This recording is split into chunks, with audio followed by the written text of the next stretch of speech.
hard part of it is I think a lot of people don't realize this. You can tie your orange bars and your like stuff like that a lot to yourself, to your personality. And I noticed that like my mood shift would be like, I did 8K today on Amazon. I'm like the man. And then I'd be like, oh, it's 2K. Like, am my life falling apart? Am I just a fraud or whatever?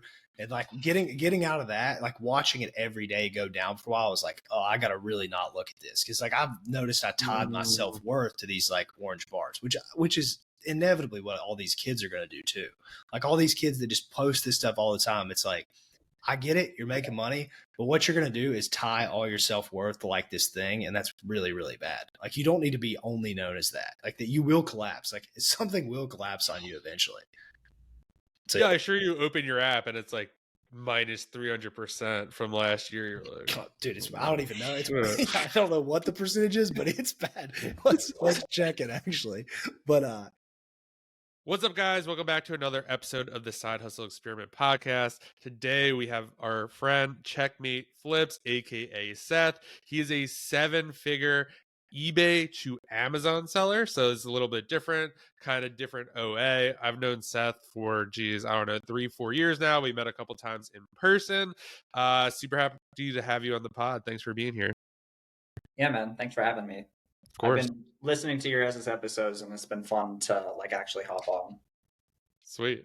So you want to give everyone a little bit of background, kind of how you got started? I feel like we have like very similar stories. Like we basically like dabbled in a lot of different Amazon stuff and kind of arrived to 2 different paths and stuff. So you want to give everyone like kind of how you got started, kind of how you transitioned, and kind of what you're doing now. Yeah, like John started reselling not on Amazon. I think, John, you started flipping couches and furniture and stuff like that. For me, I started flipping used clothing, just like thrifted stuff.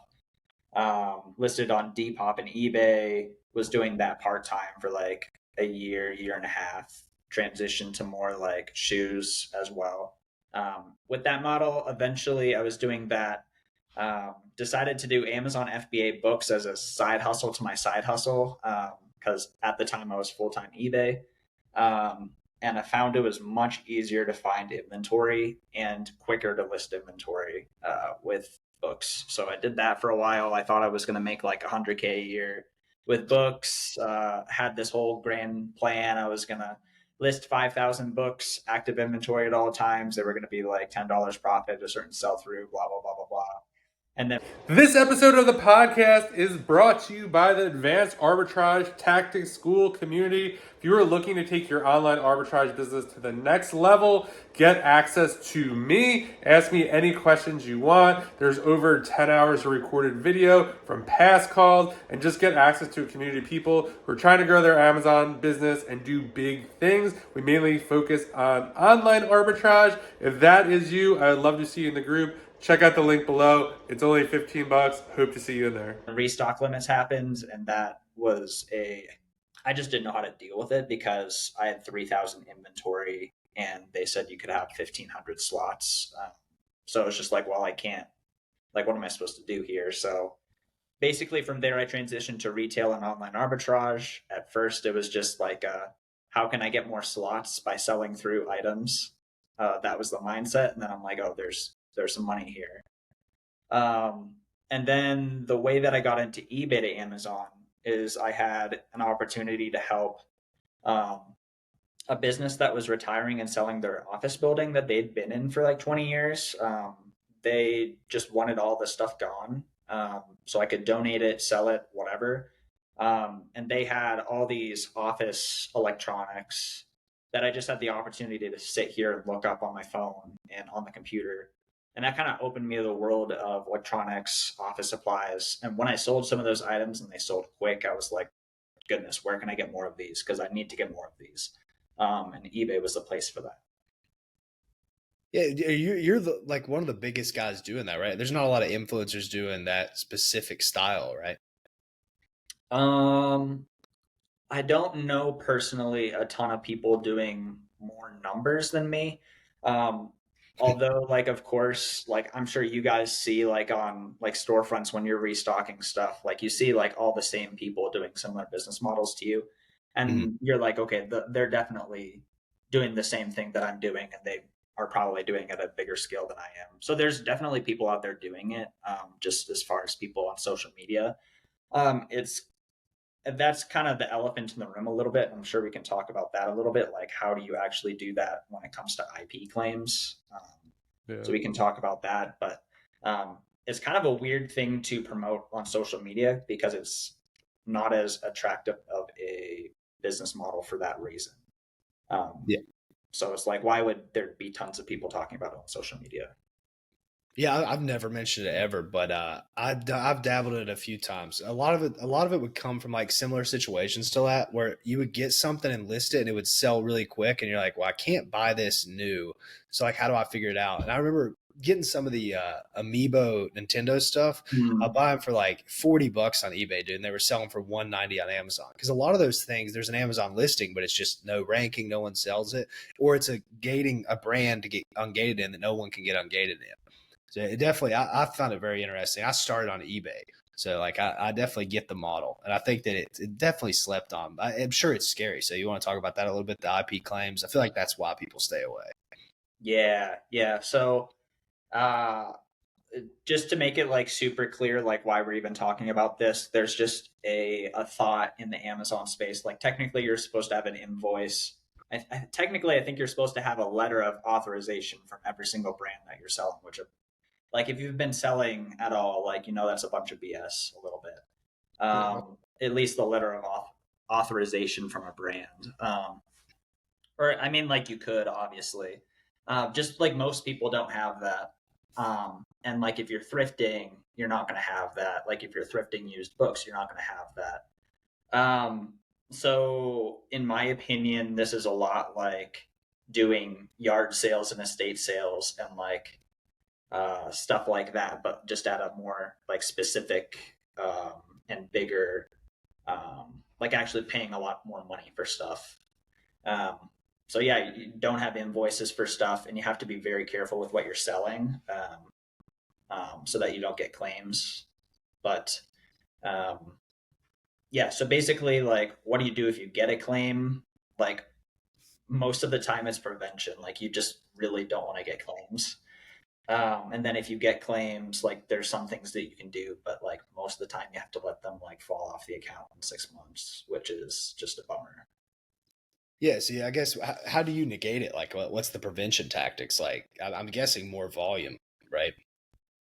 Volume definitely has to do with it. So there's, and I think you guys know this too. It's like, or a lot of the listeners will know this. Like, if, how do I best explain it? It's just like, let's say you get one IP claim, but you have only, like, you sell like 50 units a month. Like, that might just destroy you. Yeah. But if you're selling like 1,000 units a month and you get a claim, like almost for sure you're going to be fine. And so there's like a ratio. Like, I don't think anyone knows the exact number. Um, I think the best that I've been able to guesstimate is like every 200 orders, you get like 4 points on your account health score. So if you just crank the orders up and they're all successful and you don't get claims, your account health score is going to go up.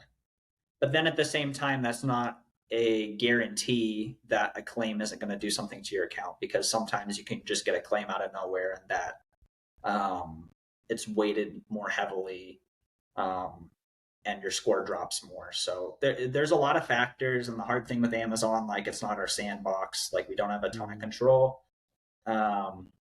So there's nothing black and white about it. Yeah. I used to think it was crazy that kind of the model that you did, just based on like kind of not having invoices and stuff like that. I totally have gone like 360 on this, just based on like kind of what we're seeing in the OA space, where people who have invoices from like Nike or Kohl's or somewhere else, and Amazon's actually rejecting them. So That's it's so like, even if you have an invoice, it's like it doesn't matter.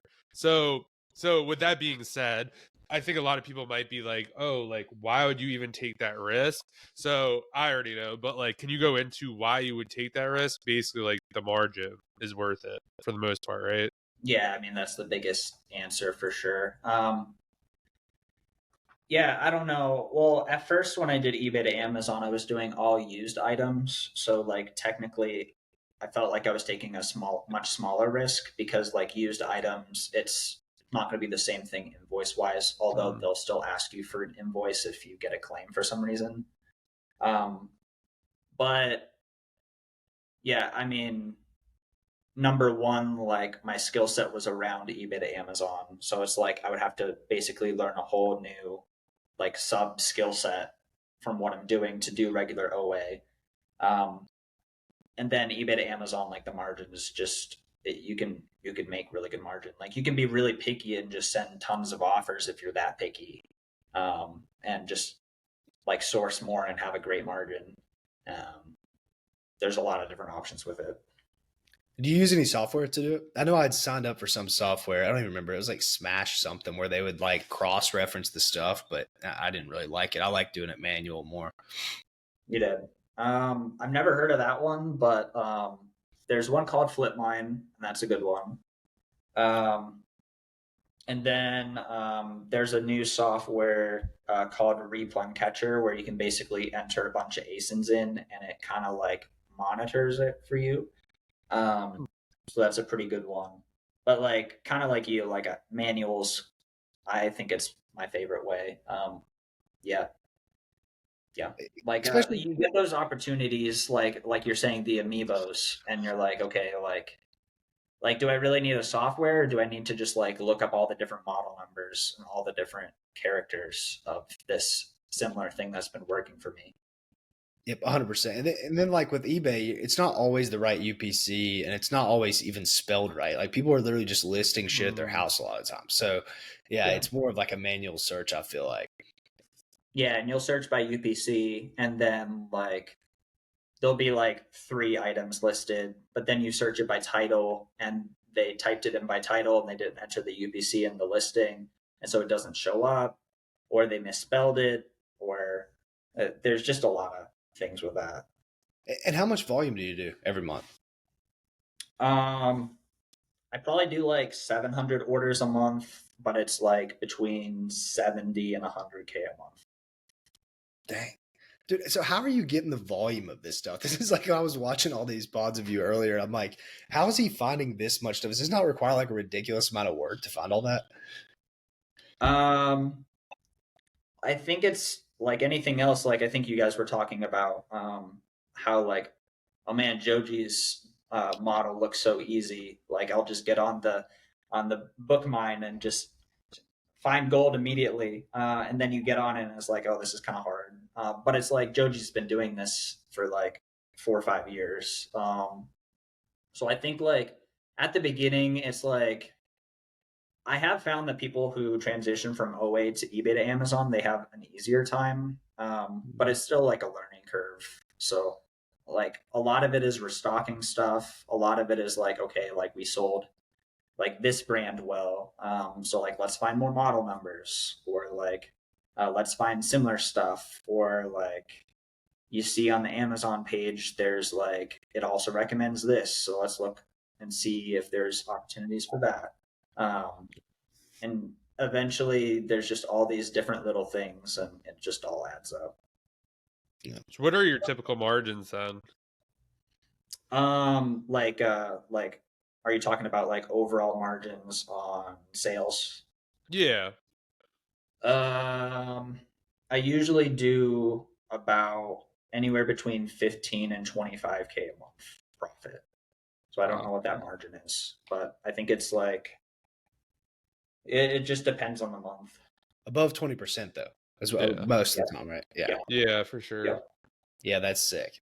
And it seems like you have high ASP, right? At 700. Love high ASP. Yeah. Love high ASP. Yeah. Yeah, one thing I've learned, especially after being on this pod and talking to like most of these people, like John knows them and I don't know them. Like a lot of the guests we've had on, and everybody does like, between whatever 10K a month and maybe up to like 50K a month, whatever. And I'm like, how did I end up doing 150 and 200K a month consistently? And I realized the high ASP stuff is like a massive part of that. Like if you can get your ASP over $100 or close to 100, like, well, no shit, you double your sales. But like, I think a lot of people look at like $25 stuff, $30 stuff, when I would just ignore that stuff. I'm like, I need my buy cost to be like 40, $50 or whatever. And I'm trying to sell it for anywhere $100, $200. Yeah, I 100% agree. Like today I was sourcing and I bought 8 units of something that was a $530 buy cost. And like $4,000 right there. Like, One thing you got to watch with that though, right, is your returns. Like you have to be really on top of that. Yeah, that was what I sucked at, which is why I ended up being like, I got to really like recreate this business to make it work a lot better. If you're selling that probably for like $800, $900, $1,000. If you get a return, you have to make sure that return is not broken or faulted, whatever. Do you have any systems in place for that kind of stuff? yeah, so I just have so I'm doing FBM. So I have everything sent back to my house and I just inspect everything and relist stuff and make sure to write stuff off, like every single little thing off if I can't sell it. Like I really want to delegate returns and have it sent to like a liquidation center, but like that's going to be a nightmare to be like how to actually keep track of all the stuff that's just completely broken and smashed that I can't sell. Because I really have to write that stuff off because there's a lot of stuff that I do write off. Um, yeah, I'll be showing like 30K profit when I had like 5K of like broken stuff, and like that's just too inaccurate. Yep. Dude, I used to sell like $3,000 computers and stuff. And I remember like, if one of these gets returned and it's broken and I don't know what to do with it, I've just wiped out basically the profit of all the other computers together. So yeah, it's like really tough to stay on top of it. And I would highly recommend not to get a liquidation center. Me and John tried that. They sucked. So it was so bad. Yeah, we tried some prep thing and it was just junk, dude. They were listing stuff for like $6. They wouldn't inspect it right, charged you a ton of money. It's really hard to get a good one. I think the model's not very good, to be honest, of like a liquidation center. I was working with them for, I don't know, it was less than like, it was like 6 to 8 weeks. And they'd be like, oh, the customer bought this. Like, we can't find it in our warehouse. Could you like cancel the order? Happened like 4 or 5 times. And from doing books, my eBay score, it was so good. I probably have like 500 or 600 reviews or something like that. And I got like my first negative review. I'm like, these guys are freaking clowns. And then I was like, I'm done working with you guys. And they're just like, hey, so like what for you, it might not be as bad because you have more high ASP stuff. So like if you had like a pair of like, let's just say like Nike sweatpants or something, right? For whatever reason, they're still in good shape. So number one, they didn't really their default was to go to eBay because you'd have to pay them like $3 a listing or whatever the hell it was. So they never would send it back to Amazon. So that's one. And then they would list it for like, I don't know, I guess they would check the comps and they'd be like, okay, like we're going to list it for $20. Meanwhile, you paid like $22 for the sweatpants. Like you already lost money. It was just such a nightmare. And then not only that, you get a bill. I think my first bill was like $200. Like, oh yeah, like the processing fee, like $3 per listing. And like they would bang you. So like if you got like 5 of these returned, they charge you $15, one for each, and it's on the same like eBay listing as like a quantity of 5. Yeah. Or like this is ridiculous. It was just such a nightmare. It seemed like a great idea at first, and then like the actual implementation of it was pretty rough. And I mean, I am using like a liquidation center, just not for everything. So like I receive everything back, and what I do is like number one, I obviously want to just relist this, like if it's in new condition, like that's great. Or like, is it just completely broken? And then I like just write it off and trash it. And then like number three, I'll like put it in a box and I'll send it to this eBay liquidation center. And like, kind of like you said, they charge me like $5 an item to list stuff. They look at the comps, they list it, they ship it out. They've been okay with shipping, like it's been fine. But like I do have to monitor, like I'm not going to send them like a $15 sale price item. Like it needs to be like $30 because they're going to charge $5. Do they start with an A? Yep. Oh, must be the same company. Yeah, they tanked my eBay, man. Yeah, it was one crazy thing. I was saying I didn't know that, John, that happened to you too. Like we haven't talked Yeah. about it. I guess it was just a thing you put in the past. It's like PTSD from it. But I had Well, 500 reviews, and now my eBay is about to get shut down. It's like below standard. I'm like really? 10 bad reviews, and I was 100% over 500. Now I'm like, well, this is now unusable. Like I've destroyed the eBay account. I'm sorry. Yeah, well, but it's good that you had a good experience. Yeah, Well, I'm curious if it's the same one. Are they? Yeah, are they East Coast? no, they're not East Coast. Well, No, I mean that they're like no, Midwest, right? Maybe. yeah, it'd be like more Okay, yeah, it's Midwest. a different place. Yeah. Okay. Well, that's good. I think we've already blasted them once on the We podcast, probably like really bad, so we probably shouldn't do that again. yeah, I know it hurts when a prep center gets or like a center gets blasted on stuff like this. It really doesn't look good on them. I know because I'm like close with a prep center owner, and he was like, "Yeah, this stuff like wrecked us." So I get it. All But the Tiger Lily days, John. Yeah, the Tiger. Oh man, Tiger Lily. Someone asked me about that the other day. I was like, got like the chills. I'm like, I can't believe that even happened. Like, you just like said, it is like a crazy thing to think about. Like, literally, you send like $20,000-$30,000 worth of stuff to a total stranger. In Yeah, no yeah. world would you do that. But oh man, one thing I was watching the pods of you, and what you'd asked me before, what am I doing now, or something like that. I'm like, well, Yeah, I yeah. really want to get into it. So I found this very interesting. I was watching you had talked about how you like basically ran this off of a bunch of leverage, and you decided, okay, I'm not going to do the leverage thing anymore because as soon as this can get shut down, which everybody acts like it's impossible when it is possible, and nowadays this has aged well. You saying this, obviously, like you see all these people getting shut down now, but you were like, I'm gonna. It's frustrating. Yep. But you said it like it was a year ago, over a year ago. I was saying the same stuff, and I'm like, no one's talking about this, and it's like coming up. And so you decided to scale down your credit or whatever. Walk me through that process a little bit, and like what made you come to that decision. if you're still listening to the podcast at this point, you are into it and a fan, and we really appreciate that. If you could do us a solid and like, subscribe, and do all that stuff, it really helps the podcast grow. And secondly, if you could tag us on Instagram, just take a picture of what part you are at the podcast. If you like it, tell us what you think about it. Tag me at Side Hustle Experiment, and I will definitely share it. Now let's get back to the podcast. Yeah. So I was selling. So basically, I was doing the eBay to Amazon with used items. Um, and I was like, I really want to scale this, but obviously I didn't want to list stuff. So I was sending used items to a prep center. They weren't testing them or anything, and just sending them FBA. Um, and I made a combination of like a couple mistakes where I listed stuff on like a private label brand type thing, and I got a couple IB claims there. And then I also got a couple counterfeit claims from customers because I think they were mad with the condition that they ordered. Like number one, like customers don't understand that you can buy used items on Amazon in some ways, and then also if it's also broken because of my negligence, like that makes sense that they're mad. And it only takes a couple out of thousands of them to write counterfeit in the return, and you get several counterfeit claims. So I was in the yellow for like 6 months. And at that point, I think I had a max of like 70,000 in credit card like balances. I was doing some zero APR. I used payability for a couple months, which sucks. Payability sucks. Another Don't good thing in theory that doesn't pan out well.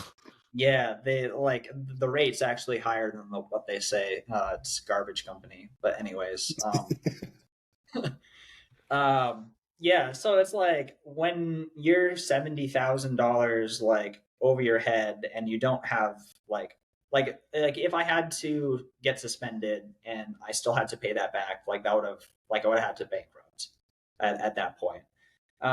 So I was like, I don't want to live with this over my head. So like let's see if I could just run this on cash. So I downgraded for a while. I let a lot of stuff sell through. In the meantime, I was buying like higher ROI stuff so that I could be still running a store that made money. Um, just like eliminating some of that 30, 40, 50% ROI stuff that just like was mediocre stuff. I was just going to send the good stuff in. As I was downgrading, eventually, like I was running on cash at like 30, 40K a month in sales, and then kind of kept building from there and like have been cash ever since. I definitely like strongly recommend that if you're doing any kind of risky business model whatsoever, like I think the leverage days should be like a not forever thing, you Yeah, know? I Yeah. agree, man. Yeah, it's crazy. You guys had talked about it. You were kind of the guy was saying that. I guess your friend was saying that.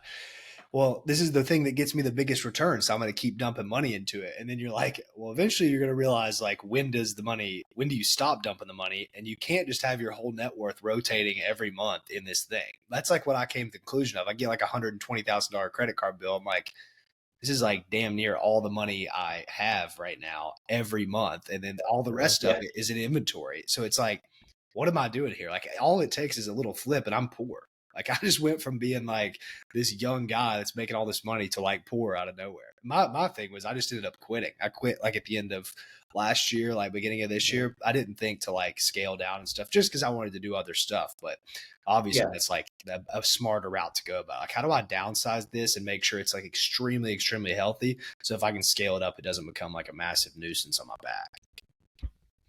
Yeah. And it's like, I don't think there's a right answer to like, do you need to stay in Amazon or do you need to just like do something else? Like some people call it shiny object syndrome, but like some people are just like better at other things. And like honestly, like if I were to like ask myself, would I rather have the aptitude to be really good at content and like courses and marketing and stuff like that, or Amazon? I would probably take the courses and social media because Yeah. that's like it's just like a really good money making vehicle. I just don't think I have the aptitude and desire to do that. So I'm just like, I'm gonna make Amazon work. Like if I get suspended, I'll sell on Walmart and I'll figure out another Amazon account. And like goodness, I'll sell on eBay before I do like other stuff. Um, yeah, so that's kind of where I'm at with it. No, I get it. Yeah, it was such a hard decision to make. Like I talked to so many people and I don't know what, like there were so many things that brought me to the conclusion, but I just thought about like, I want like to be really, really rich. And I was like, this just is going to be so hard to get you there. Like, just like you can't make like millions and millions of dollars on these, like being a reseller or whatever, which maybe there is. I'm not trying to say it's not possible. When I say this stuff, people always are like, well, this guy, it's like, okay, I get it. That one guy, but like, it's just hard. So yeah, that was the whole conclusion of it. But I wish we no. had some stats on that. Like yeah, for sure. Like there's like obviously it's the like 0.5%, like Mm. top 0.5%, like saying like, yeah, I make 100K profit a month reselling. Um, but then I think like, okay, there's plenty of social media people who are like crushing it in their like businesses. But like, what's the percentage breakdown like between the two fields? Like, I don't know. And then it's not even two fields. There's like 100 different fields of both sides. Yeah, I think what it really breaks down to is like how liquid is that 100K profit, right? Yeah. Because in inventory labs you made 100K, but like if that's all going back into inventory, right? Like, yeah, you made Yeah, 100K. if you make 100K, but you're paying yourself like 65K a Yeah, month, that's like I'd say different. that's a success. Yeah, Yeah, for sure. most are not. Yeah. See, I talked to a lot of big sellers, like guys that are actually big, like 20 million, $25 million a year. Just ran into them like through discords and stuff. And they were all like really stressed out. And then, or they were just extremely smart and like very, like, I get why they can do it. They could have built like a really big company no matter what. They just happen to be in the Amazon game. And if they weren't just extremely smart, like good at the numbers, good at the systems and stuff, they were just like, dude, I'm so scared right now.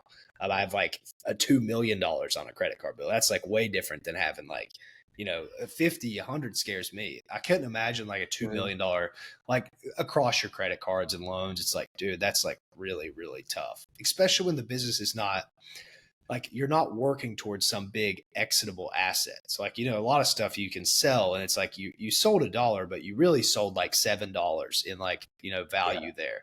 This stuff's like you sell $1, you get $1. Like that's all it is. So yeah, it's scary when you think about the really big businesses, I guess.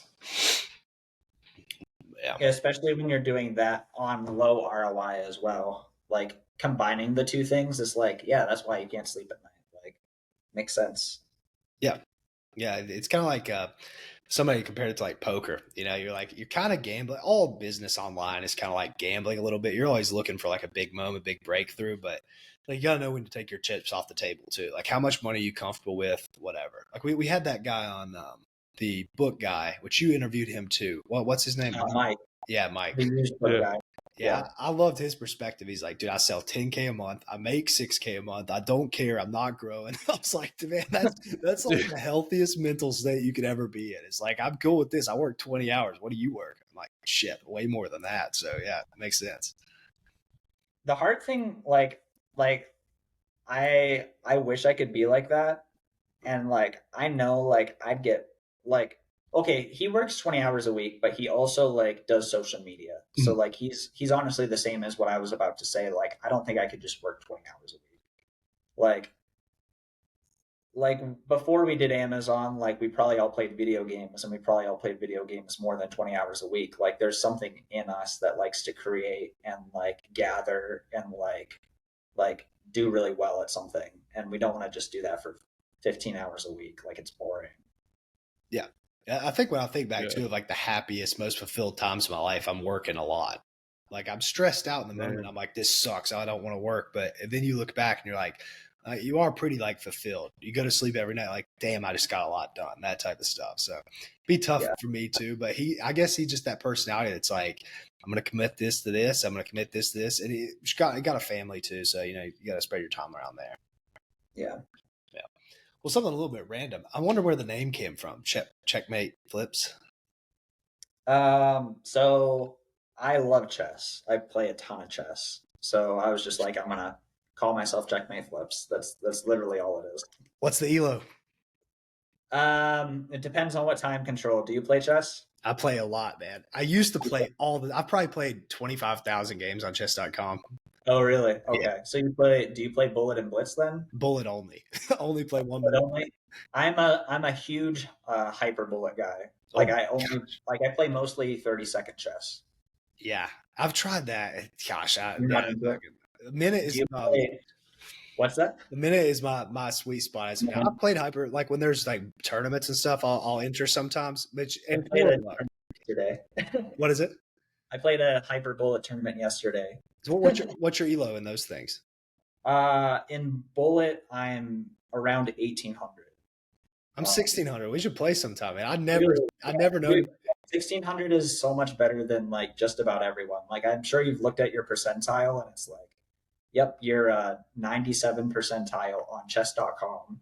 Yep. But, yeah. Drew is trying to pitch me. He said that a while ago that he was gonna try to like he wanted to go do like live Q&As while he played chess. I'm like, that's an interesting idea. Like, I don't know, do it.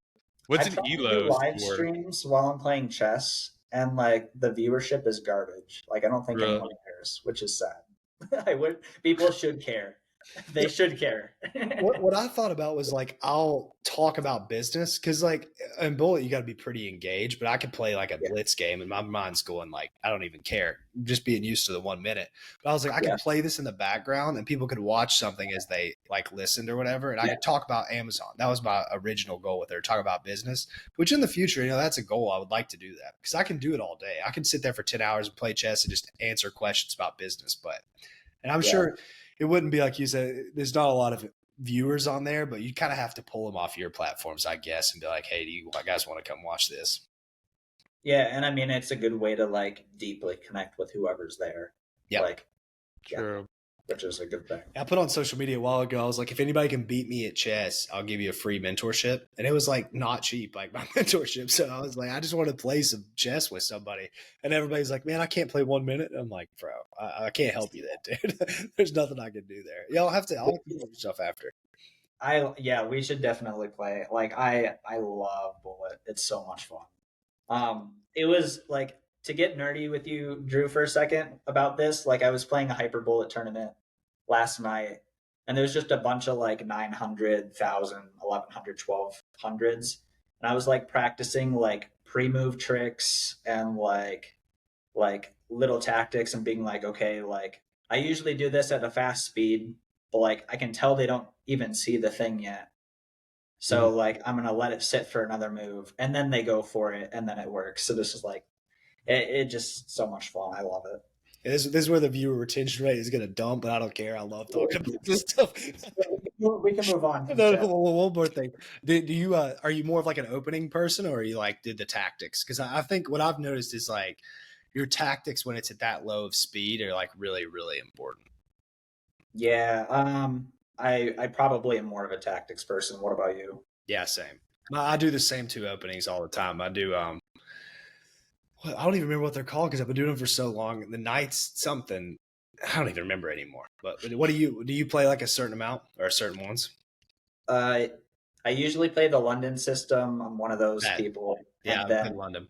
Yeah, you play the London for white. Yeah, for white, and then I play Sicilian as black, and then I just kind of play a mirrored London system as black, which is kind of garbage, but it works good enough. Yeah, interesting. Well, yeah, we'll move on, but we got to play, man. I never get to talk about chess with anybody. They're always like, "You're just weird, man." I'm like, "It's fun." I like talked to my wife about it, and like she got into it for a little while, so she can understand what I'm talking about. But yeah, it's fun. But Drew, I was wanting to ask you before, like, what have you been working on, and like, what have you been working on recently? Yes, I do you know anything? You've watched some of these, I guess. So you have a general gist of like whatever, or do I need to do from like square one?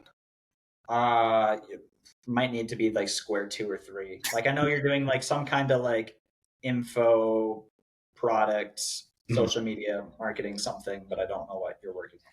Yeah, so like building offers, like an offer is just whatever. Like Amazon guys have them. Everybody like runs courses, groups, stuff like that. But trying to run it on cold traffic and not my face in front of it, just to understand the marketing aspect. Because I'm like, if I put my face in front of it and I sell it, like it's going to convert differently than like pure marketing. You can implement the same tactics, but I just want to learn marketing in general. That's what I went to college for. Didn't learn shit because college doesn't teach you anything. But that's like what I was originally passionate about. But anyways. So yeah, just trying to build offers. I have one in the fitness space, and I'm launching one. Should be in the next week or two in like the women's biz op space, and like it's a business opportunity for women. But it's just like kind of the way I'm looking at it is like I know it's like a big journey, and I know it's really hard. It's not to like bash Amazon or anything, but it's very simple. You like buy low, sell high. Like it's simple business model to understand. This stuff's like you have like 10 layers of shit. Like if you don't know you have to, for one, know how to make an offer. Then you know how to write copy. Then you have to know how to run ads. Then you have to know how to organize your page, web design, all this stuff, which is just like takes a long time to get good at one thing, much less like 10 at the same time. So I've ended up outsourcing a lot of it and learning from other people, but met some crazy people, man. I was on a call last week with a dude that is a huge media buyer, which is like buying Facebook ads. He runs an offer that does $10 million a year, one of the biggest trading companies in the country, like trading offers. And he was telling me these stories, how he made like $1 million in a month in 1 year, this type of shit. Like this is profit, like pure profit off the bottom line. I'm like, these guys like are big, big deals, and like putting up like 150K months at like an 80% margin, that type of stuff. It's like the big dogs. And I'm like, I want to get there eventually. I just know that if it takes me 2 years, takes me 3 years, I'm like kind of fine with it. Because I see the Amazon stuff, people quit so quick. I'm like, I'm going to extend this out really far. Because if I can figure it out, I know that it'll be like a big key to success, I think. Yeah. Yeah. It's like marketing is such an important skill set. And as Amazon sellers, like most of the people listening to this, like you just have to understand the demand off a Keepa chart and like get it the right price and like have a system for listing stuff. Like it's kind of it. Yeah, it's simple. It's like I understand now, like now that I've learned this other stuff, why Amazon's such a big hit for like biz op for people, and why I loved it so much when I was in it. It's like this is like relatively simple. Like it's you know, I compare it to it's like boxing and then like MMA. I don't know if you're familiar with like how that stuff works, but MMA you have to be good at like punches, kicks, jujitsu, wrestling, and then boxing is just like you just have to use your hands. Like if you get really good with your hands, then obviously you can be a great boxer, but it's not going to translate to like a bunch of other stuff. That's kind of how I look at it. It's like if you can learn all this different stuff, you can kind of accomplish like a lot of stuff in life. I hope that I'm right. Maybe I'll look back and be broke in 3 years, but we'll see. We'll see. And John, are you working with Drew on this at all, or are you kind of doing your own? Like what's your state and like what your business model and business models are? Nah, I'm not working with Drew. We already have one failed business venture together. Oh, is that Uh, the private label? yeah. I mean, we'll probably do something in the future or something like that. But right now, I'm doing mostly OA. The influencer program has really become a big part of my business. I don't even know how to wrap my head around the influencer program. It reminds me of when Amazon first started.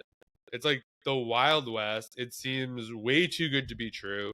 It seems like a scam, but everything seems to like check out along the way. Like just the commissions from last month, it's mind blowing. Oh Like, yeah, you can't say how much yeah, you money. can't talk about commissions, but like it's basically twice my rent. Like Dang. to put like a number to it. Um so just like kind of that's the hard part, not being able to talk about it, number one.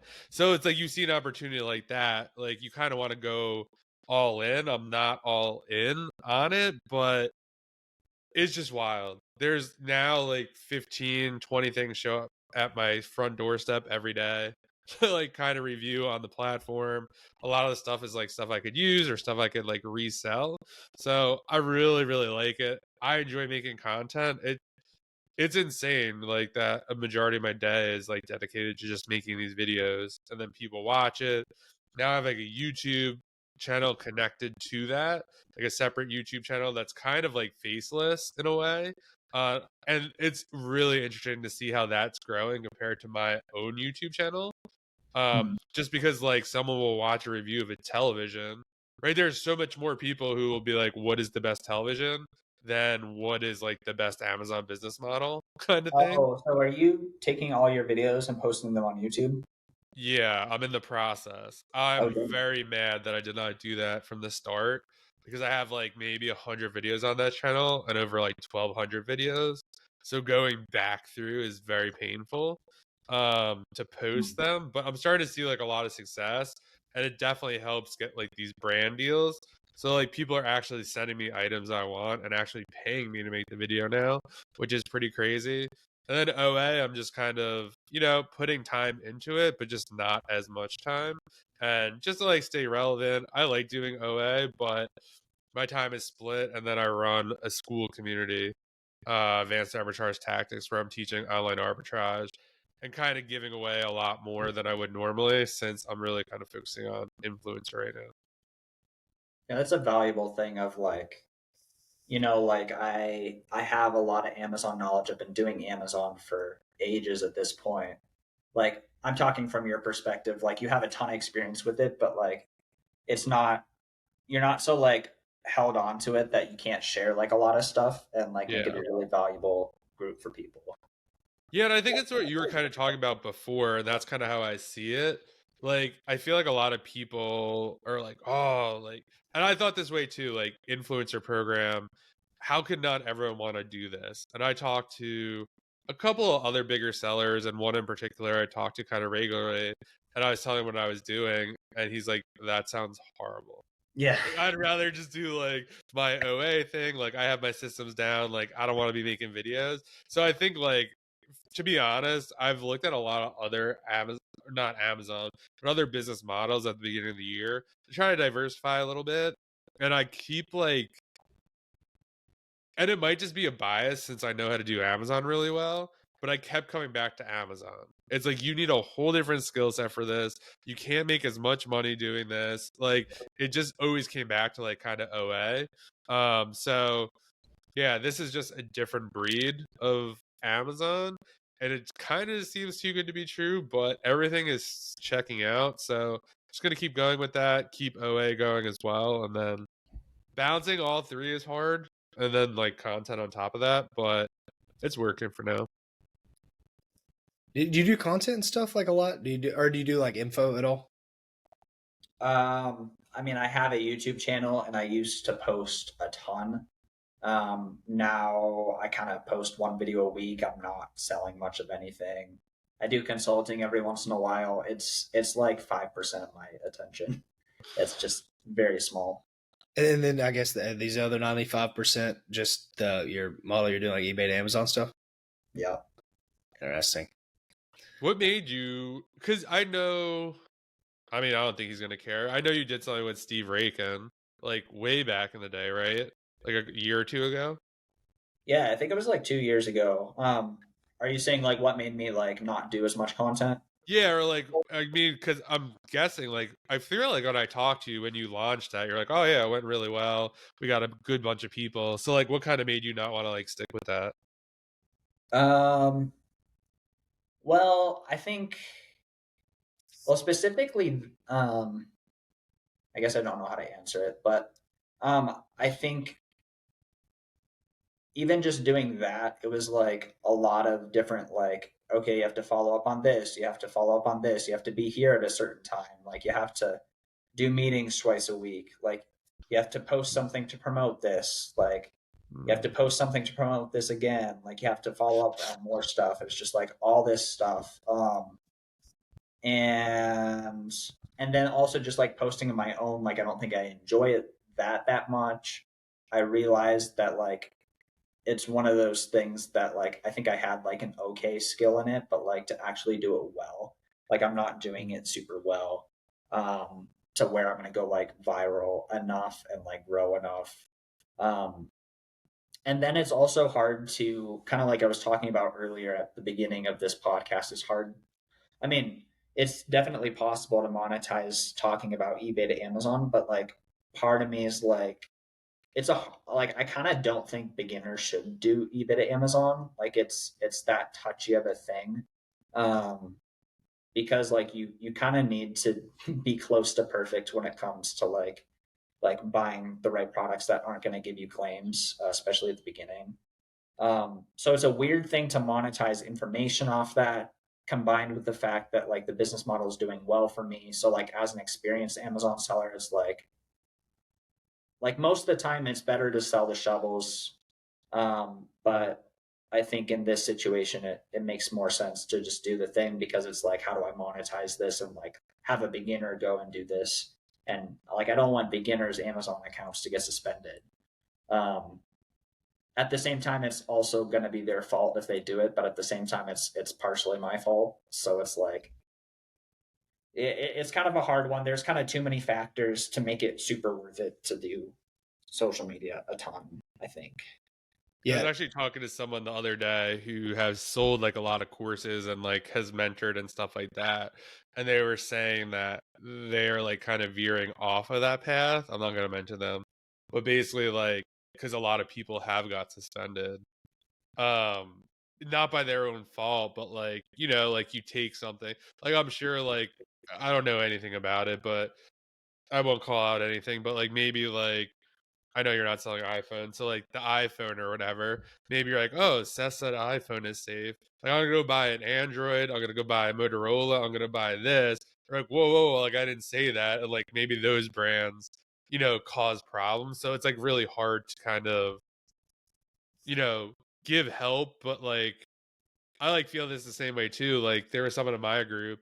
Luckily, they got approved. They bought like $1,500 worth of Hoka shoes from a site that would like let you ungate no problem. I'm like, shit. Like if he doesn't get ungated, like I'm gonna feel really bad that he didn't get ungated because he's like $1,500 in the hole. But literally the other day he got ungated after like 8 submits. But like just like stuff like that, it's like I have no problem doing it like on my own account, but like other people's accounts are different, so it's like really hard sometimes to like push them in the right way. Yeah. What were you gonna say, Drew? Yeah, I think the hard part that you just touched on there, you would have to kind of create a market, right? like if there's not, the way that I kind of look at this is the reason it was like I didn't have a huge problem with coaching and doing that stuff on Amazon is because you got like a tidal wave off other people. So, and I made like a tweet about this. It's like Tate and Hermosi and those guys create this like big wave coming through of like do online business is going to free you from the matrix and stuff. And then you have like these sub creators, like guys like Miles and people like that are really big in the OA space. And then they carve out the whole niche for like the OA thing. And then you can kind of just ride off the wave that these people have created. Now, but you would have to like literally be the person that creates the wave, because like you might get some stragglers from OA or wholesale or whatever, but to get people to understand that you can buy stuff on eBay and then sell on Amazon, like the 0 to 1 there instead of like the 1 to 100, which is like more what I was doing and like what John does, that type of thing. Can you explain the 0 to 1 rather than the 0 to 100? What do you mean by that? Yeah, so like 0 to 1 is getting somebody that like going like somebody that's just working a 9 to 5, doesn't know shit about anything, and then sees your content and then goes like 0 to business owner. But we're like business owner to like better business owner. You know, and that market's a lot more aware of their problems and they're more like solution based. Like no one's coming to me to learn how to sell on Amazon, like especially not now, but I mean in the past, they're coming to me to get from 10K a month to 100K a month or to 50K a month or whatever. But you would have to like have these people like not only set up an Amazon account, but like understand this model. And then that would mean you'd have to make your content like way more dumbed down. So like you actually hit a mass audience of people who can like barely even like read, but also understand that like you're buying stuff on eBay and sell. So I get your point there. That's kind of like really hard when you're in a, so just better to just do the work that you're already doing instead of like trying to create this big wave, I think. Yeah, unless my goal is to like make 700K a year or something, which like at the moment I'm kind of just going to keep working my way up. And like if it gets to a point where I feel like Amazon like isn't viable anymore to continue growing, like maybe I do pivot. But for now it seems to make sense. Like the other day I posted a video, like I think it was a couple months ago. Like I posted like a nice long sourcing video. Like I thought it was a good video, et cetera, et cetera. And like someone comments like, what's that? What's like the box where you're entering the profit? Yeah. I'm like, all right, I guess I wasn't basic enough here. Yeah, it's like your audience is going to be where that niche is really small. You like have to create the niche. So your videos would have to be like that super, I don't know, like you see the influencers doing that shit. It's just like, hey, this is how I make 10K a month over and over again. Yeah, yeah, those like videos in Marshalls and like Target and like. Yeah. I actually wanted to make a video. I just couldn't come to do it. Like almost doing like a spoof of like filling up a cart with like Crayola crowns, and then be like, "All right, well, like we finished filming the video. Like put this shit back on the shelf." Like that would be funny. Like that. Be like, "Cut. Like, are we done?" It's like, "Yeah, put that shit back on the shelf, please." Like, we're gonna do the next video. And we're gonna do the same thing. Or go scan stuff at Marshall's and be like, "Oh my, none of this is profitable." Go through scan like 50 unprofitable. That would be funny. Someone should do that. Fuck? Everyone said everything at Marshall's is profitable. Where is this shit? That is kind of good. Somebody should do that because then you could just promo your stuff. That would be for you. That would be the kind of content you'd make. You'd take the OA and the RA. Yeah, you'd spoof the content. I actually did a video. It was a reel, and I crushed, and it was basically like I did it when I had my warehouse, and it was like this toy that I bought, like a Power Ranger toy that I bought to get on Gated, and I put it on like my warehouse shelf, and like it was like, oh, like gurus, and I just like scanned it. I'm like, this sells, like this is like $1. This sells for $50. It's like I'm not gonna check the Keepa. I'm just gonna load up my cart, like. And it's like, oh, like if you want to know how to do this, like DM me for like a course or something like that. And it like blew up pretty good. But yeah, I should probably do more. Like take action. Yeah. Like yeah, it's such like a deception type of thing. We talk about it a lot here, but it is funny how I just find it interesting people can bring themselves to do that like all the time. Like it's a testament to their work ethic, but like a constant every day of like, this is what I do. This is what I do. This is what I do. It's like, dude, do you ever get bored of talking about like the exact same shit all the time? Like you're not going to any other than the surface level of like, how do I get people to understand this very basic thing? But like, yet it's necessary though. Yep, Like it is. it's Yeah. necessary, but like it'd be so freaking boring. I Yeah. think it would be. But If you can hit it right, like that's the thing. If you hit it right and you're a guy like these big guys that kind of start the waves of these business models, you do get like, ultra rich. great. Yeah. I think that's great content though. If you are actually an RA person, I tend to have like problems with it if like you're an OA or wholesaler person, kind of What? going to these stores just doing it for like Oh, clickbaity shit. Like, cause like that's not your model. Like you're not doing RA. Like you yeah. know what I mean? Like you don't do that. And so like you sometimes you root, and I think that's shitty because you ruin it for the RA sellers that could pick that up, but now you're like blowing up their spot to try to suck them into something that you don't even do. Well, like for me, I would love a reel about how Drew like recognized that Stanley Cups like they needed to be discontinued in order for them to be profitable, and so he bought 100 Stanley Cups and then waited 4 months and then sold them. But like for some reason, like OA wholesale content just does not hit. Like it just doesn't. Yeah. Like if I try to say that, people would be like, "What are you talking about?" Yeah, they'd be like, you're gonna sit on. Yeah, they're gonna be like, you're gonna sit on $10,000 worth of shit for 3 months. Like, yeah, I don't have that kind of leverage. Yeah, and sell it for 130% ROI. Like that's pretty good. Yeah. Like even now, I was just telling John, I still have this inventory in my Amazon store, but I just like act like I don't even have one. So I don't check it. I just like reply to messages if I ever get it, which is like once a month. And I checked this week and I've done like 4K in sales this week. And it was just a bunch of stuff that I had priced too high, I guess, that I had not really thought about. And I'm like, well, I guess it eventually got discontinued or something happened. I'm just like slinging through it.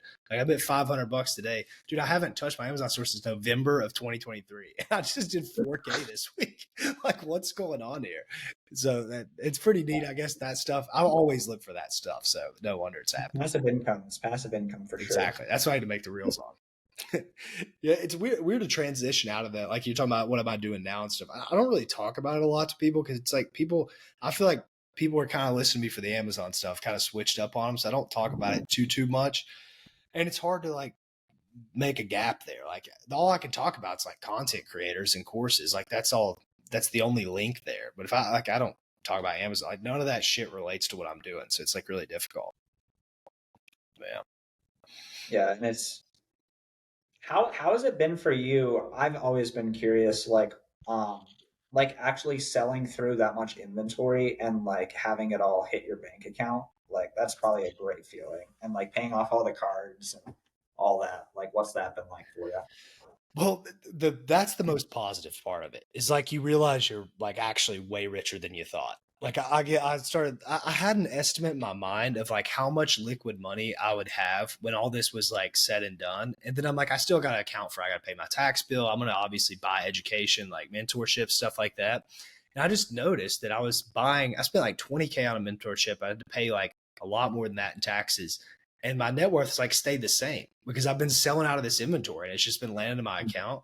So it makes me feel great. And like this week, okay, so I've been burning money on ads every day trying to get these offers to work. Let's say I've burned probably $1,200 in the last 15 days, and I've made back 500. So I'm like net negative at least $700. But I just did 4K on Amazon this week because and I still have tons sitting. So it's like I just can take lots of shots and then it just comes back in. I don't have to worry about a $10,000, $50,000 credit card bill. I have to worry about $100 a day on ads, like 3K over the month. Are you kidding me? Which it like the leverage is just like much higher on the money you're spending there. But yeah, it's felt good there. The hard part of it is I think a lot of people don't realize this. You can tie your orange bars and your like stuff like that a lot to yourself, to your personality. And I noticed that like my mood shift would be like, I did 8K today on Amazon. I'm like the man. And then I'd be like, oh, it's 2K. Like, am my life falling apart? Am I just a fraud or whatever? And like getting out of that, like watching it every day go down for a while, I was like, oh, I got to really not look at this. Cause like I've noticed I tied my self worth to these like orange bars, which is inevitably what all these kids are going to do too. Like all these kids that just post this stuff all the time. It's like, I get it. You're making money, but what you're going to do is tie all your self-worth to like this thing. And that's really, really bad. Like you don't need to be only known as that, like that you will collapse. Like something will collapse on you eventually. So Yeah, I sure you open your app and it's like minus 300% from last year. You're like, oh, dude, I don't even know. I don't know what the percentage is, but it's bad. Let's check it actually. But yeah, I mean, I'm used to it now because I'm like I just don't identify as that anymore, and I think that you just have to kind of take that identity away. Like, don't let that be who you are. You know, that's like a fucking motivation. Easier said than done, though. What is it? Easier said than done, though. But yeah, for sure. Yeah, that is like super hard because it's like that's why you're FBA Drew, right? Because of those bars and like, I guess like that's how you build it, right? Because like, what do? Like, you look at courses or you buy courses or whatever to like grow your following. What do they say? They're like post stuff that gets likes, comments, shares. You see someone post orange bars, it goes crazy. Like, oh, I guess I gotta start posting orange bars. And then like I've had that happen before too. Like transitioning from like books to we're going from clothing to non-clothing and like going from like 100K a month to like a 40 because like I've refused to buy clothing. I'm like, oh man, like I'm done. Like I don't know anything because that big steep drop off. It's like, oh, I built my reputation like, oh, 6-figure, 7-figure seller, and now like, what are you doing? But like eventually you build it back up. But yeah, that like kind of down. Like I mean, I'm sure you felt it where you're like, I'm pulling all the money out of the business because I'm gonna build for a better future. But like you're like, oh man, am I making the right choice? Like, am I like a piece of shit? Like, what am I doing with my life? You just go through all these things in your head and you're like, nah, it's just like a temporary like 3 or 4 month thing here that like I just gotta fight through. Yeah, I think at that point I was just like, please sell through before I get suspended. Please sell through before I get suspended. At that point, I think I was like, I know I've, especially several years ago, I'd messaged John a couple of times, like pretty anxious about my account health and like just thoughts about like how likely is it to get suspended, blah blah blah blah blah. And it's like you're just from the beginning when you're new, like you're just not going to have the wherewithal to like understand and like feel safe in that situation. It's like we've all been through like low key trauma with Amazon, and like how do you deal with that? Yeah, I guess so. I think sometimes we take it for granted. Like I'm just like whatever. This is like day to day. Like yeah, lose the money here, lose money there, whatever. It's like whatever. But a lot of people that would like freak them out. Like little things happen. Like I hear people complaining. This is always a funny one. Is like people are like, I'm about to turn 26. I'm about to like have to get my own health insurance. Like, what are you gonna do? I'm like, pay for it. What the fuck? What am I supposed to do? Like what? How much? And then I'm like, okay, so if everybody's asking me this stuff, it must be some scary thing. It must be really expensive. Somebody's like, yeah, it'll be like $200 a month or whatever. I'm like, what are you guys talking about? I spend like $1,000 a month on software. I just paid some random guy on the internet $20K. I don't care to pay $200 so I can have health insurance. Like what? But it's like the normal person, I guess, they don't really think about like what we do every day, like spending all that money and shit. And it's like amazing to them, but it calluses you for sure. I think it translates into real life a lot too. Like I can handle situations like much better than people around me because of all this like Amazon type stuff. I 100% agree with that. Getting like a car bill, like you need new tires, that's like $800. You're like, I like spent that this morning. More like twice that on inventory. Like, yo, that was kind of going back to you. I was like, do you need the like? Do you want us to replace the tires? It's like, well, yeah, it's not drivable. So like, yeah, like kind of thing. But it's just a weird like feeling. Yeah, it makes you numb. And yeah, as you go on, like I remember like because I was in like Seth's shoes. Like you get like your first negative like customer thing. You're like, oh, I'm over. Like this business is over. Like you get one today. I'm like, I'm gonna fight. I'm gonna like hit this like Amazon this is bullshit button and they're just gonna strike it through. Like it's gonna be fine. And if they don't, I'll sell some more stuff and like some positive comments will like topple on that and like it will be fine. And like contrasted that like probably with all of us when we sold on eBay for the first time when we're just like, nope, no returns. Like nobody is ever going to return anything to me, so I'm not going to accept returns. Like wow, like, and then you get a return for like a $20 item and you're just like freaking out and like mad and like yelling at your family and stuff, and it's just like, bro, Yeah. you need to grow. Like, but that's where the growth starts, and like suddenly like those $20 returns, you're just like, okay, whatever, and you only freak out for the $40 returns, and then it goes up and up from there, and then like suddenly you're Drew and you have like 22,000 of returns in a month, and you're just like, yep, this is fine, like cool, Whatever. like lower than usual, like great. Yeah. Yeah, it's crazy. Now that I talk about it, I haven't really done a lot of like reflection on it, but that stuff really does callous you a lot. Like I think a lot of people, I try to get all my friends and everybody around me to like start a business or start selling, like start doing something. And it's like not even just for the money. It's like this stuff that we're talking about. I think it makes a huge difference. Also, by the way, I'm down 97% this month from last year. So yeah, 97. I'm All right. 33. I guess I was killing it last year, but yeah, that's stuff you just gotta, I just look at it and take it as it is. Originally, going back to what you had said, having that money, I think we don't even realize how much money you have if you just sell through your stuff. I was like telling John this. I'm like, dude, if you end up cutting down more and going to the Amazon influencer program, you're going to be like way richer than you think. Like you have a lot of money in inventory tied up, and you're just used to spending it so fast that it just doesn't even like feel real almost.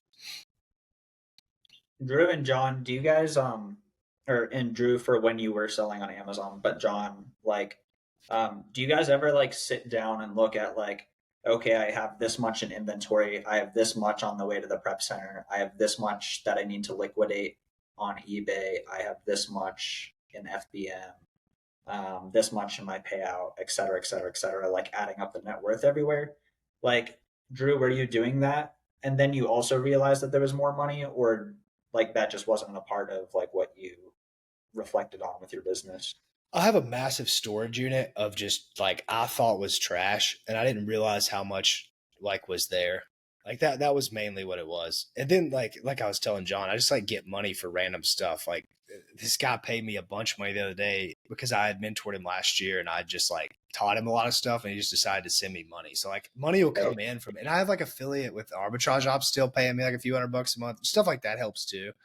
But I don't know. I guess I always underestimated like all this stuff's going to sell for less than what I had. Like I would check, I added it all up, like you said. And I don't know how the number ended up being more, but it was like significantly more than I thought it would be, which is dope. Cause I was like, That's cool. I was ready to estimate and it'd be way worse, but like I have enough to live for a while on the stuff. And that's, I think most people would, as long as you have like a relatively healthy business, you know? Yeah. Like Yeah, it, I for sure look at those numbers for sure. I don't know. I wouldn't say every day, but I'm always kind of looking, trying I to match definitely it don't up. every day. Goodness. What'd you say? I definitely don't every day. That's for sure. Yeah. But yeah, it's always, I feel like sometimes it's hard to get the real accurate number because you don't kind like to factor in returns. I mean, you can kind of factor it in or like have some idea, but I also think where it really pays to roll is lost inventory at Amazon. Trying to get that back has been like really, really hard lately. And then what you do with like unfulfillable returns, kind of like what to do with it. Sometimes I've kind of taken I think it depends on what you have going on, right? So for me with returns and stuff, I've been kind of, depending on how much it is, I haven't been really listing on eBay. I'll sometimes do Facebook Marketplace. For me, that's just quicker.